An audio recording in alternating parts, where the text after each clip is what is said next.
foto che abbiamo scattato in questa location non abbiamo utilizzato solamente il 200 mm di case, ma abbiamo utilizzato anche altre lenti, anche grandangolari, ma ci sarà un video dedicato anche perché sono due location, quindi iscriviti al canale, rimani aggiornato, attiva anche la campanella se vuoi, così molto probabilmente riceverai anche le notifiche. Buona continuazione. Oggi parliamo solamente di case 200 mm. Nel video di oggi, ragazzi, ti porto nel canale un obiettivo, un 200 mm a diaframma fisso 5.6 modello reflex di Case. Case è un'azienda che ti ho fatto conoscere proprio recentemente, ti ho parlato di filtri clip-in, ti invito proprio a guardare quel video, ma oggi ti porto nel canale dal momento che mi hanno dato la possibilità di provare questo obiettivo, che potrebbe essere un obiettivo molto interessante, e quindi nel video di oggi te ne parlo. 200 mm reflex, questo è il nome di questo obiettivo. Mi spiego meglio. Allora, obiettivo reflex, quindi specchi, e quindi dobbiamo essere più precisi. Allora, innanzitutto teleobiettivo 200 mm, un teleobiettivo giusto così per ottenere qualche foto nelle nostre uscite fotografiche, però non lo devi considerare un obiettivo professionale, totalmente manuale, che poi di manuale dovrai solamente mettere la messa a fuoco. Per quanto riguarda il diaframma non esiste, abbiamo un'apertura di f5.6, quindi devi praticamente gestire solamente i tempi e gli ISO. Gli ISO ti consiglio soprattutto all'inizio di lasciarli in automatico e di concentrarti soprattutto nei tempi e nella messa a fuoco. Aiutati con il picking, se scatti a mano libera, se non hai il sensore stabilizzato, scatta almeno un 400°. Quindi, detto questo, allora te lo faccio vedere più da vicino. Questa è la parte frontale e questo è il retro, praticamente in questo caso baionetta e mount, però c'è anche l'attacco per Fuji, c'è anche l'attacco per Canon. Comunque ti lascio il link in descrizione, se poi ti interessa questo obiettivo vai a vedere proprio nel sito. Allora, nella parte frontale, come vedi, abbiamo un cerchio che praticamente è uno specchio, però lo specchio in questo caso è internamente, un piccolo specchio rotondo, ok? C'è un altro specchio proprio all'interno che in questo caso praticamente quando la luce penetra va proprio a specchiarsi su questo specchio che praticamente ha questa altezza e va a riflettersi sull'altro specchio, questo qui che stai vedendo, ok? Che a sua volta oltrepassa, qui c'è un piccolo gruppo di lenti, 2 o 3 se ricordo bene, che a sua volta praticamente attraversano proprio tutto l'obiettivo e entreranno nel tuo sensore, così riuscirai a ottenere quell'effetto che ti ho fatto vedere poc'anzi nelle foto con Ramona. Un aspetto molto importante che potrebbe essere utile, perché non ci sono solo fotografi ma anche videomaker che vogliono utilizzare proprio un 200 mm, sono dei b-roll che potresti inserire proprio per avere l'effetto un po' particolare nei tuoi video, che ti va a ovviamente distinguere dagli altri videomaker, ok? Come ben sapete, almeno chi usa un teleobiettivo sa benissimo che è consigliato averlo stabilizzato, di utilizzare Gimba.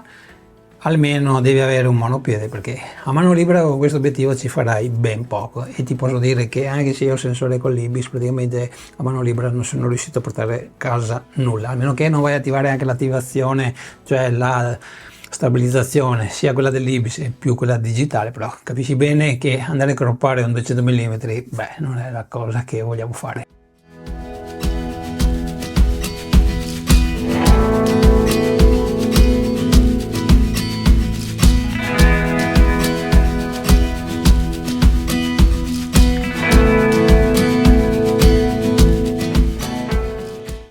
Quando parliamo di un 24-35 mm va bene, ma andare a croppare un 200 mm, insomma, anche no.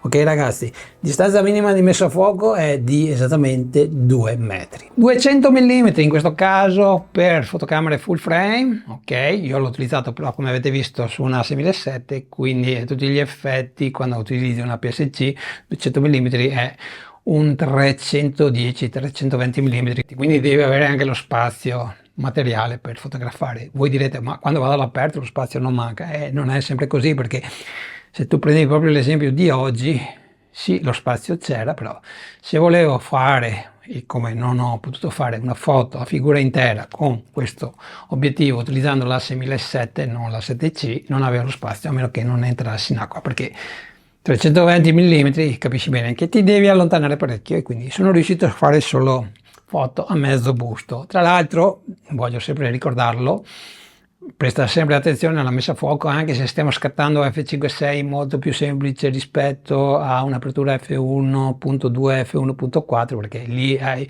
decisamente bisogno di più precisione. f5.6 diciamo che puoi stare più tranquillo, però stiamo parlando di un 200 mm, non stiamo parlando di un 35 mm, quindi è decisamente importante avere la mano ferma se scatti a mano libera, ovviamente, e controllare di essere decisamente a fuoco, perché alle volte, ed è capitato anche a me, che dal display che la foto sembrava praticamente a fuoco, poi quando la vai a scaricare con Lightroom vedi che la foto è praticamente o mossa o praticamente sfocata, ok? E può succedere, queste sono le cose che ti possono accadere con 200 mm. Tra l'altro la mia esperienza proprio con 200 mm l'ho avuto proprio con Canon, non ho avuto 200 mm f2, è un obiettivo che praticamente ho sempre desiderato di avere, ma non sono mai riuscito a comprarlo perché non me lo sono mai potuto permettere, però mi sono comprato a suo tempo un 200 mm, non il 70-200, ma bensì il 200 mm fisso di Canon usato f2.8, che ho utilizzato non moltissimo, proprio per quello l'ho venduto, ok? Però me ne sono anche un po' pentito, perché alla fine sì, lo utilizzi poco, però averlo alle volte può tornare utile. Questo non è che vada a soddisfare quello che mi piacerebbe ottenere personalmente, però ci avviciniamo e credo che, dal momento che è anche abbastanza leggero, perché pesa 400 grammi, qualche volta lo porterò con me, ok? E qualche foto un po' particolare, come avete visto, questo bokeh con questi cerchietti può anche piacere. Fatemi sapere se a voi piace. Per quanto riguarda poi la costruzione, ti posso dire che è costruito decisamente bene, totalmente in metallo. Abbiamo anche un piccolo paraluce sempre in metallo, la ghiera della messa a fuoco è decisamente molto fluida, ma ha un giusto attrito che ti consente proprio di essere preciso. Ripeto, aiutati con il picking o con il zoom, perché è molto facile sbagliare, ok? Perché credetemi, un 200 mm è molto più difficile da gestire rispetto a un 35-50 mm.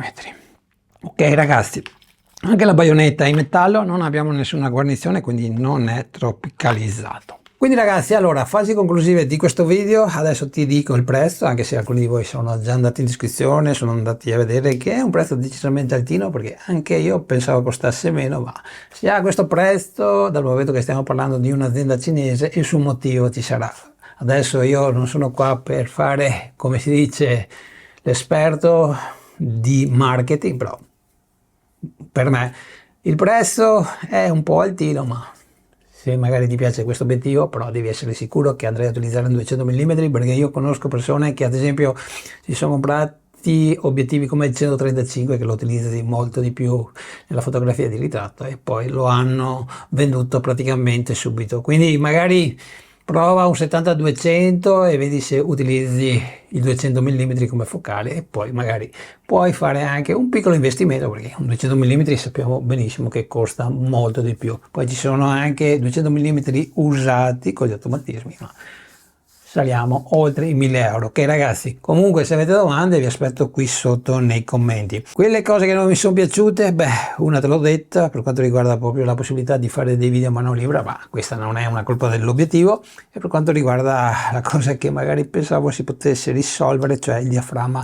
non tanto per la profondità di campo, perché a me va bene 200 mm f5.6, perché l'ho sfocato decisamente più che sufficiente, perché non è che voglio smarmellare tutto, ok? Questo va bene, però alle volte sai, capisci bene che anche se scatti all'esterno, verso sera dovrai utilizzare ovviamente ISO più alti del solito, ok? Se non utilizzi la luce artificiale. Quindi preparati se hai fotocamere che non supportano ISO decisamente alti. Poi al giorno d'oggi sappiamo tutti che se hai una mirrorless anche di qualche anno fa, fino a 6004, non hai nessun problema, e poi ci sono i software che vanno a togliere il rumore, quindi non è neppure questo un problema, ok? Io lo dico giustamente perché è meglio essere chiari, ok ragazzi? Prima di acquistarlo magari passa proprio anche a vedere cosa hanno detto i colleghi di questa lente, ok? Vi ringrazio e alla prossima, ciao!